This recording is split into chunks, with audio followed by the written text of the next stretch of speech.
This is Alabama Politics with Steve Flowers, an in-depth interview with Alabama's top political newsmakers. Now, from the studios of Troy University, here is Steve Flowers.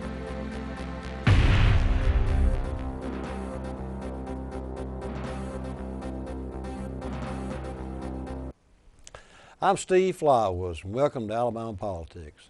Folks, we're very fortunate tonight to have as our guest the mayor of Huntsville, Alabama, Alabama's crown jewel, Mayor Tommy Battle, the mayor of Huntsville. Tommy, good to have you with us. Steve, thank you. Thank you for having me. Mr. Mayor has come down from the Rocket City to be with us for this interview tonight, and we appreciate him taking time out of his busy schedule. Tommy Battle is a very, very popular man in the Tennessee Valley. He has just been reelected his third term as mayor of Huntsville. He was overwhelmingly reelected, over 80% of the vote against numerous opponents, and he's done a great, great job continuing to make Huntsville, Alabama's fastest growing and most prestigious and most intellectual and economic engine of the state. I tell people numerous times, I visited your Rotary Club not long ago, and I made this statement. I make a statement everywhere I go that I don't know what we do without Huntsville in Alabama. It's like it's not part of the state. When you look at the per capita income and the education level of Huntsville, this young man has done a great job being the mayor of Huntsville. It's grown exponentially in our lifetime. In our lifetime, it has. It's been interesting. You know, I moved up to Huntsville from Birmingham in 1980. You were born in Birmingham? Born in Birmingham. Did your family own or just run Brittlings? My dad worked for Brittlings for a number of years, and then as I came out of college, he moved into an ownership position. And you went to Berry High School? I went to Berry High School. So you were born in Birmingham. What hospital were you born in? West End. West End Memorial. Yeah, sure was. St. Vincent's and all them weren't doing business back then, were they? I don't think they were around. Is that right? We had. You're not but 60 years old. 60 yeyears old. But, you know, it was kind of interesting growing up in Birmingham and learning all your trades in the back offices or back rooms of Brittlings. Your daddy was already with Brittlings when you were a little boy. He was. And so my first job was assistant to the cleanup person at Western Hills Brittlings. And you don't get much lower on the now, would he total pay you pole. Or make you work free? You'd pay something. Many times it was work free because we needed somebody, but many times I could get paid. And you know, we would work summers and spring breaks, and you know, when all my friends at Alabama were going down to the beach for spring break, I was in the cafeterias cleaning carpet, and so I could have money to go back to school. Yeah. Sure did. Yeah. So it was a great experience. I tell you what, it taught you a lot of working experience being in the restaurant business. You learn how to work 7 days a week, 24 hours a day, and it was a good experience in doing what you do later on. Tommy, Brittlings was not in Montgomery. No, Morrison's was. Morrison's was. Morrison's Automobile was the Montgomery equivalent of Brittlings. They sure were. But now Morrison was not in Birmingham though. Brittlings dominated Birmingham. Did y'all have more? How many chains did y'all have up there? We had about 7 or 8 units, 14 all total. We had a Howard Johnson's and some couple of Holiday Inns that we worked with. South Central Bell Building, First National Bank Building, worked with them. So we had about 14 units all total at the prime of the restaurant side of it. And as I got into it, they were making a shift, and my dad got into ownership, and he had a partner come in. They worked at it a couple of years and decided they were going to sell off all the units, and I said I better go find a job. And so I had the opportunity to go to Huntsville. And now you were already out of school and everything. Yeah, I was out of school. What did you major in Alabama? Business? I was business and marketing. Went through the halls of Bidgood down there. Yeah. And I went to Alabama. I'm about 5 years older than you are. You were just a little bit ahead of me. Do you remember I was in campus politics up there? And you sure were. Old Bill Blunt and all them were up there. And yep. The Childerses were there, and Warren Herlong was there. He was a deek. Yeah. So just kind of interesting seeing all those guys. But go ahead. I'm sorry about you going to the So I went up to Huntsville. How old were you when you went to Huntsville? 24 years old. You were out of college then? Yeah, just right out of college. And came back and I told my dad, I said, yeah, Dad, I don't need to be, X number of dollars in debt and all this stuff. And he said, son, what have you got to lose? He said, all you got is a little car that nobody wants, and you got some clothes, and you don't have any furniture, so nobody's going to take what you have. Said, you ought to try that. And now, what business were you in? we were in the cafeteria business. Oh, you were going to do a business in Huntsville? We had one in Huntsville already, and so as they were selling them all out, they hadn't been able to sell that one, so they asked me to look at it. So I looked at it and came back, and after thinking about it for a while, I said, Dad, you're right. I don't have anything to lose. And so I got into the restaurant business at 24. I thought I owned it. It owned me. But it was just one great experience. It was just one business in Huntsville. It sure was. And it taught you business. It taught you how to be the PR manager, how to be the human resources manager, how to be the pot washer, how to be the just depending on the day what you got to do, the accountant and everything else. And boy, what a great experience in the business world. I'd never trade those years. Wouldn't want to go back to them, but I'd never trade them. Tommy, what about but now you're not in the restaurant business now, though. No. I left that in after 1988. I ran for mayor, and the people elected for me to go back to private sector. So you were in the city council, though. I was on city council for 4 years, and after that 4 years, ran for mayor and was elected to go back to private sector. So I went back and sold the restaurant to a cousin who had been working with me as a partner, and went into the real estate business and stayed in there for about 20 years. And then commercial, residential? Commercial. And we mostly had warehouses, nothing sexy, just warehouses. And after about 20 years, decided to come back into the political realm and ran for mayor in 2008, and was fortunate the people of Huntsville listened to the message and was elected. Steve Hettinger was mayor one time. He sure was. Steve was the one who beat me in 1988. And served for 8 years. Lady was mayor for a couple times. And Loretta Spencer was there for 12 years, and I came in right at the end of her time. Did you beat her or quit? She quit. Yeah, she ran, and I ran against her, and we were fortunate for the people of Huntsville chose us. But every time I see Steve Hettinger, I thank him, because at 32 years old, if I'd been mayor, I would have missed out on a lot of life with my son and my family, my wife. I wouldn't have been able to do a lot of things I got to do over those 20 years. So it was probably, let's say the good Lord took care of me.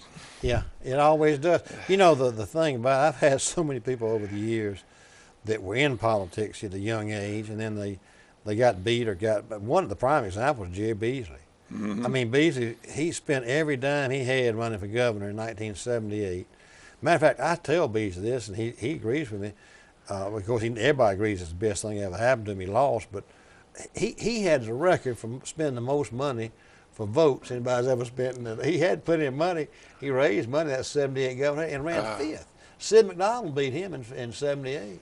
He ran fifth for governor, but then he got out and became the most lucrative plaintiff trial lawyer in the country. One of them now. So good Lord takes care of us foes and everybody else too. Yeah. Oh, Bill Baxter was that way too. Baxter making good money practicing law, and but it's an interesting thing though to do that. Now, tell me this: how big you think Huntsville? But now Huntsville is more than just Huntsville now. You got Madison has grown a lot, and of course Athens has grown with the spillover. But when you moved there at 24 years old, what year was that? That was 1980. 1980. Yeah. So you're talking about 36 years ago. Sure. You've been there most of your life. I have. You got more ties to Huntsville than you do in Birmingham. But 36 years ago, what was the population of Huntsville? Probably about 130,000, something like that. Last census we had, 2010, we were 180,000. Today, we're figuring with our demographics department says we're about 194. So we're about 194,000 right now. Yeah. But it grew so much. I don't want to give one person credit for the growth, but before you even were born, we both were born, but John Sparkman did so much for Huntsville. People don't realize how powerful he was. We had a tandem when you and I were growing up, of Lister Hill and John Sparkman, that will never be matched again. They were sitting there with 25 or 30 years seniority, chairman of major committees, and and old Sparkman, but I've sometimes said they ought to name Sparkman Huntsville Sparkmanville. Yeah. You know, change the name of it. It's interesting. He had for us, we competed for the wind tunnel. We lost the wind tunnel. It went to Tennessee, and it's a federal project. And they said, well, I'll tell you what, because you didn't get the wind tunnel, we'll give you the booby prize. And the booby prize was a group of German scientists who were going to come in and start a rocket team. And that was Warner von Braun and his team. So did you ever know him? I never knew him. He had already left by the time I got there. But my father-in-law and a lot of the others knew him. And boy, what a visionary! What a visionary guy! You know, he came in and said, well, "You need to start a place for your businesses to set up a research park." And so, 50 years ago, we set up a research park. And he and the German team said we need to have a symphony. And so, 50 years ago, we started a symphony. And we needed a theater, and we started a theater. We needed an engineering school, and 50 years ago, we started UAH in the bottom of a high school, in the basement of a high school, and it later became what is known as UAH now, and provides engineers for our workforce. So, you know, we've been very fortunate. We've had people who have been kind of visionaries over the years, who have made sure that we've had the foundation blocks in place to continue to be able to grow. And if you have those right foundation blocks in place, you can grow. The Parkway, which was supposed to be like the Autobahn, was a suggestion of the German, the rocket science team. And it was really a great suggestion for us because it gave us almost a bypass around town, but it didn't take the traffic all the way out of town. So we had some great ideas from some really forward-looking people. You know, Tom, you know the Tennessee Valley, that 5th Congressional District, has had some great congressmen too. I mean, back in the day, Bob Jones was a real power. People forget about him, and then Ronnie Flippo, and Bud Kramer. Yeah. So you've had some great congressmen. And you know, I tell you that people don't realize this, but Shelby has done a lot for Huntsville. Oh, Shelby is he has done some fantastic things for our area. When he and I talk, I'll say something about something. I said, Shelby, you know, you've done this and that. He said, you don't know what I've done for Huntsville. Yeah. You know, a lot of it's behind the gates, and because it's behind the gates and on a federal arsenal, you don't know. You know, he brought the FBI in, and there's talk of we've already got a good presence of FBI, and there's talk of a huge presence of FBI. He brought in Army Material Command, which gave us a 4-star command. Army Aviation, which we have more. The Army has more flying machines than the Air Force does, and a lot of people don't realize that. Missile Defense Agency, we do 85% of America's missile defense work right there on Redstone Arsenal. Is that right? And then Space and Missile Defense, which is the Army's version of that, which actually goes out and deploys them so that it can protect America's assets. You know, it's just a fascinating world up there to be able to see all of the technology and how it comes to play in the world's defense, in how we do bomb analytics, how we do this, that, and other, and all the engineering technology is just a fascinating thing to watch. Yeah. You know, I tell you, I've always just always been amazed at how the growth of Huntsville. You know, when I was a little boy, Tom, you may have done this. I paged in the legislature when I was a little boy, and I got the opportunity to work with Governor Brewer, who was Speaker of the House, Lieutenant Governor, and he sort of mentored me and my old representative from my home county did, and I followed him in his House seat. But I remember, do you know, I just never have understood how North Alabama allowed the Black Belt to control. This is way before you were, I mean, ain't nothing you done, but in 1901, when they wrote the Constitution, they built in a malapportionment so that it was just unbelievable why someone, you and I could have written on a piece of paper, you got to have one man, one vote. Let me tell you how brazen it was. When I was a 12 to 15-year-old page, it was obvious to me. I looked around the House chamber, and Huntsville, who at that time had 100,000 people, was the second or third largest city in the state, had 2 representatives. And Lowndes County had 2 representatives with 12,000 people. The prime example, when they reapportioned, they had not reapportioned in all those years. My county of Pike, with 28,000 people, was the same size as Huntsville. That's all Huntsville was in 1901. That's how big Huntsville has grown. That's how they've grown. There were 2 representatives from my county and 2 from Huntsville. it was amazing how Yeah. you just you wouldn't have I mean, Big Jim Folsom would talk about it, but nobody paid attention. They didn't want to give up their power. I mean, it took the courts, and why it took 60 years? It was 60 years. In our area is, since the 1950s, has been more Washington oriented Exactly. than should be. Montgomery oriented, because working with the U.S. Army, working as a federal campus, all that, and it's easier to jump on a plane and in 2 hours you're in Washington, D.C. than jump in a car and 3 hours later you're in Montgomery. So our area has always been a little bit more federal concentric. And we decided about 8 years ago that it was time to go out and make new friends, to come down to Montgomery, make sure that we stated our case and talked about our area and worked with the officials in Montgomery. And it's really been a great thing for us. We've been able to put together road packages, $250 million worth of road packages over the next 5 years. We've been able to work with the state government on recruitment and growth and industry, and all that kind of comes from a partnership. And we've been able to have a great partnership with Montgomery. Tommy, Mayor, also the thing about that is that people look at if you talk about the tax dollars that come from Huntsville to Montgomery. Yeah. I mean, I'm told this. I've been saying it, and I'm not sure this is that right. I've heard, I believe it's right, that Huntsville probably has the highest per capita income and highest education level with more PhDs than any city of over 100,000 in the Southeast. Ain't no question about Alabama. Yeah. But in the entire Southeast. We have more degreed professionals and engineers per capita than anywhere else in the U.S. In the whole country. In the whole country. And per capita income is probably, we would probably be in the top 5 of the Southeast. And when you start looking at that, that's a great thing for your community, because it gives you a standard of living. It raises the standard of living for everybody, and that's kind of what you want to do. You want to drive for the good jobs, the good paying jobs, the technology jobs, the technical jobs. I mean, they pay $80,000 to $100,000 per job.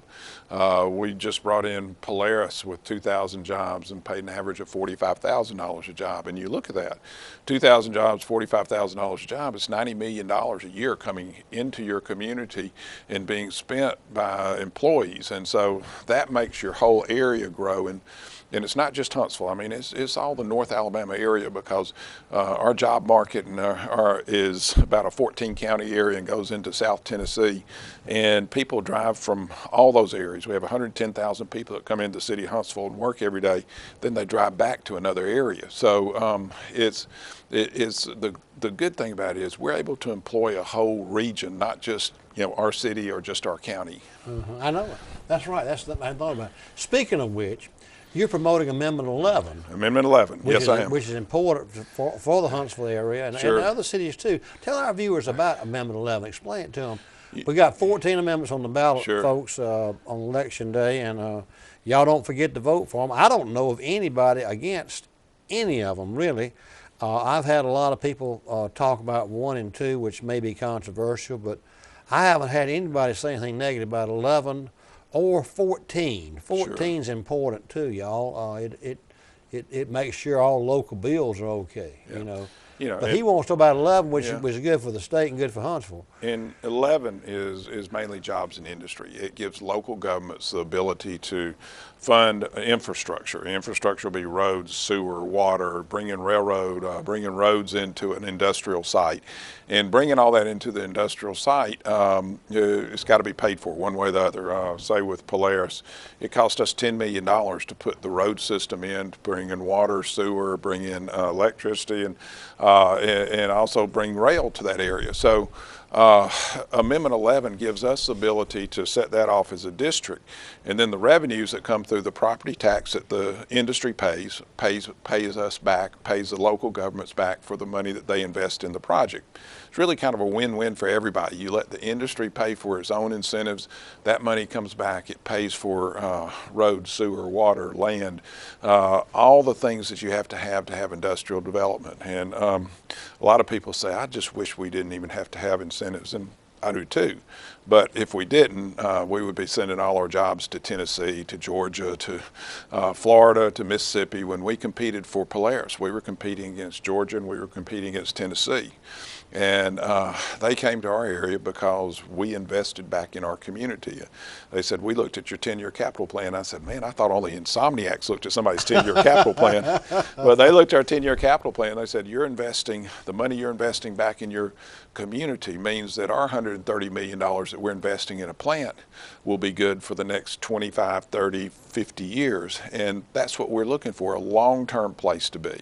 So that made a lot of sense, and that's what we're trying to do with Amendment 11, is to provide local governments the revenues they need to be able to bring in some of these mega projects, over $100 million worth of investment, over 250 acres, contiguous acres. So they're big projects, but they bring in a large amount of jobs, and every one of those would be an in-manufacturing job, and those in-manufacturing jobs have a spinoff of 2.5 more jobs. Maybe it's the person working at the grocery store, or the person working at the restaurant, or the person who's building the house for the workers there, but 2.5 more jobs for every one of those jobs. So with the 2,000 jobs that came with Polaris, an extra 5,000 came as spinoff jobs. So it means a lot to a community. It gives a community ability to thrive, succeed, gives your citizens a chance to raise their standard of living. They may have a good job, but they may want to go to a better job, and that just raises the whole community's standard of living. So it's one of those things that's kind of a win-win for everybody.